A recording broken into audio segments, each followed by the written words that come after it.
ایک गिरफ्तारी, फौज का इनकार और एक कौम जो एक नाजुक मोड़ पर आ खड़ी हुई है। ये कहानी है पाकिस्तान की गलियों से लेकर इक़्तिदार के ऐवानों तक फैले हुए एक भूंचाल की, जहां हर एक को एक इंतखाब करना है। कहानी का आगाज होता है एक झटके से, एक ऐसी गिरफ्तारी से जो गिरफ्तारी कम और अगवा ज्यादा लगती है। ऐनी शाहिदीन के मुताबिक ये कानून की अमलदारी नहीं बल्कि ताकत का एक नंगा नाच था। तो आइए कहानी के पहले बाब को देखते हैं।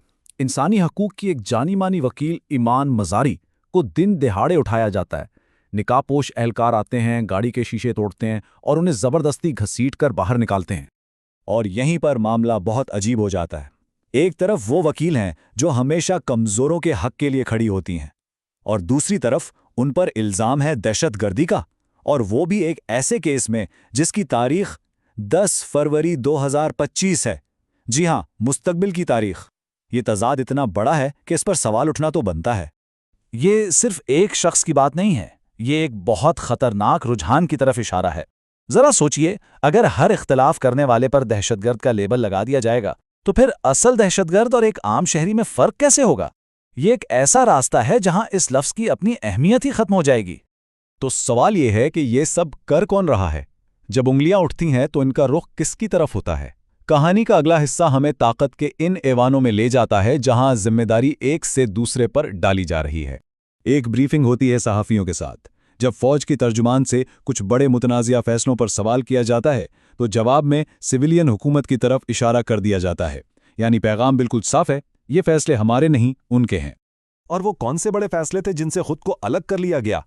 गज्जा में फौज भेजने का मामला हो, गज्जा एमन बोर्ड में शामिल होने की बात हो, या फिर खैबर पख्तूनख्वा में होने वाला फौजी ऑपरेशन, हर बड़े फैसले की जिम्मेदारी सिविलियन हुकूमत पर डाल दी गई। इन फैसलों में से एक फैसला ऐसा था जिसने मुल्क भर में एक तूफान खड़ा कर दिया। एक ऐसा आलमी इत्तिहाद जिसमें शमूलियत अवाम की नज़रों में इंतहाई मुतनाज़ा थी। कहा जाता है कि ये इत्तिहाद किसी ताकत की पोजीशन से नहीं किया गया था। साबिक वज़ीर-ए-आज़म का ये जुमला कि भिखारियों की कोई पसंद नहीं होती, इस बेबसी को जाहिर करता है जिसके तहत ये फैसला लिया गया। और दिलचस्प बात यह है कि दुनिया की बड़ी ताकतों ने इस इत्तेहाद से दूरी इख्तियार की।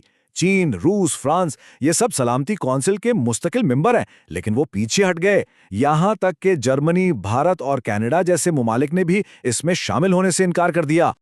और यहां तजाद अपनी उरूज पर पहुंच जाता है। एक तरफ पूरी दुनिया इससे दूर भाग रही है और दूसरी तरफ पाकिस्तान मुबैना तौर पर इस इत्तेहाद का जश्न मना रहा है। ये सवाल पैदा होता है कि क्या ये वाकई कोई कामयाबी है या फिर आलमी तन्हाई का जश्न? आलमी मीडिया इस सारे मामले को किस तरह देख रहा था? इसके लिए एक बड़े बरतानवी अखबार की ये सुर्खी ही काफ़ी है: जाबिर बादशाहों और कानून को मतलूब मुजरमों का गिरोह। ये वो तस्वीर है जो दुनिया के सामने पेश की जा रही थी। तो ये सारी कड़ियाँ मिलाकर हमें कहाँ ले जाती हैं? एक ऐसे दो राह पर जहाँ इस मुल्क के अवाम को एक बहुत बड़ा और बहुत कड़ा इंतखाब करना है। एक ऐसा इंतखाब जो उनके आने वाले कल का फैसला करेगा। और कहानी का मरकजी नुक्ता यही है, जब तक एस्टैब्लिशमेंट को बाहर से ताकतवर ममालिक की हिमायत हासिल रहती है, उन्हें मुल्क के अंदर होने वाले जबर और ज़्यादतियों की कोई परवाह नहीं होती। यूं समझ लें कि बैरूनी हिमायत अंदरूनी जबर का लाइसेंस बन जाती है।